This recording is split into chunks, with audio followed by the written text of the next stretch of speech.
بەڵێ دیارە لەبارەی بابەتەوە میوانێکمان لەگەڵ دەبێت سەبارەت بە کۆبوونەوەکانی سوید، فنلاند، ناتۆ و هەروەها تورکیا بۆی کە ئایا تورکیا ڕازی دەبێت بۆی کە سوید پەسەند بکات بە پێوەی کە یەکێک لە دروشمەکانی بانگەشەکانی هەڵبژاردننی نێوان دەسەڵات و ئۆپۆزیسیۆنیش بوو.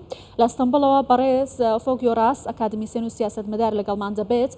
لە بەڕێزیان زیاتر دەپرسم ئێوە ئەنجامی گفتوگۆکان چۆن دەبینن بە تایبەتی کە ئێستای تر ئەردۆغان بۆ 5 ساڵی داهاتوو سیاسەتی تورکیا ئاراستە دەکات، کابینەی نوێی حکوومەتی تورکیا چۆن لەگەڵم هاوکێشە سیاسیانی ناوچەکە بە تایبەتی یەکێتی ئەوروپا و ناتۆ هەڵسو کەوت دەکات؟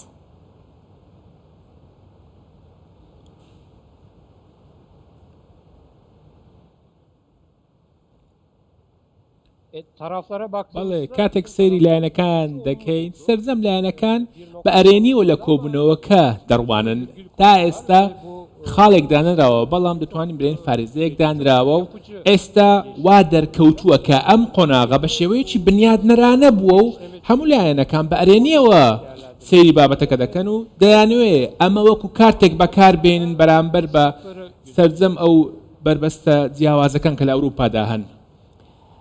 برێ زوورە سەم دەکارن بێژن و gelek welatên Ewropayê Stoltenbergê Biden bixwejî dixwazin di civîna Vilnius de lê li Latviyê civîna NATO de endamîtiya Swêd were pejirandin. Tu bawer dike Tirkiye gavek wisa davêje?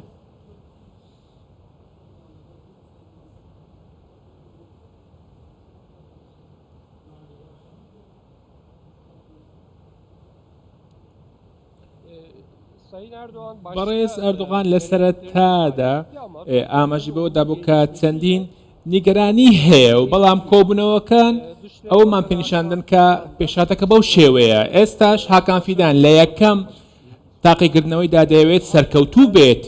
لە ڕاستیدا لە ڕووی پرەنسیپەوە ڕێکنەکەوتنێک نییە، بەڵام ئێستا پرسەکە لەبارەی ئازادی ڕادەربرینە یاخود کردارە جیاوازەکانە و جیاوازی هەیە. بۆ نمونە لە پرسی سووتاندنی قورئانیش ئەمەمان بینی بوو، بەڵام ئەوەی من بینیومە ئێستا هەوڵەکان بەردەوام بوون و لەوانەیە ڕێکەوتنێک بکرێت لە کۆتا لووتکەی ناتۆ. ئێستا قۆناغەکە خێراتر بووە.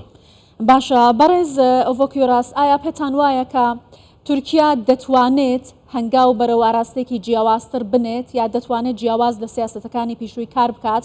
ئایا وەرگرتنی ئەندامەتی سوید لە ناتۆ چی لە تورکیا دەگۆڕێت کە بەو شێوازە لەسەری هەستیارە پێشتر بۆ فنلند بڕیارێکی جیاوازتریدا؟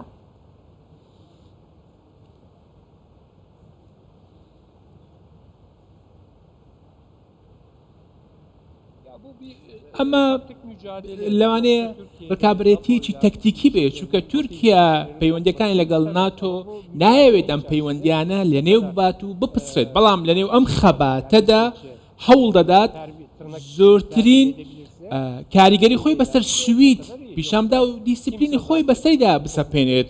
بۆ هەمومان چاوەڕێ ئەوەین کە تورکیا پەیوەندیەکانی لەگەڵ تورکیا و سوید ناپسرێنێت و هەوڵ دەدرێت لە خاڵێکی هاوبەشدا پێکەوە بەیەک بگەن و چۆن ئێستا باز لەو دەکەن لە ڕووی ئابوووریەوە هەندێک هەنگاوی بەرەو پێش دەبن لە بە پرسی ئابووریشەوە لە پرسی سیاسەتیشەوە بە هەمان شێوە هەوڵێکی وەها هەیە لە ئارادا. برێ زووراز دخوازم بپرسن نوها دمەدیا سوێدێدە دمەدیا سوێدێدە تێگوتن و باندۆرا رووسیەژی دیوان میژاراندا هەیە. تو چاوا دەبینە؟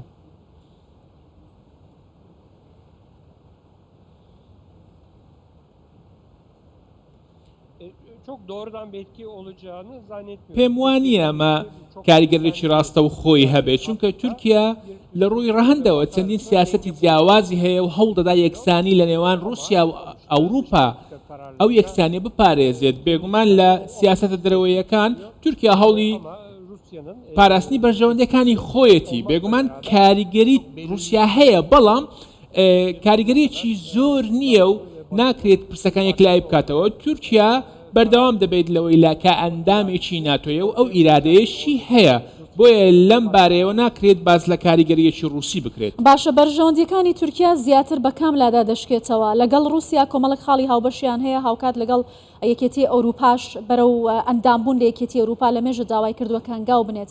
پێتان وایە تورکیا لە نێوان ئەم دوو جەمسەرەدا کامیان هەڵدەبژێرێت زیاتر؟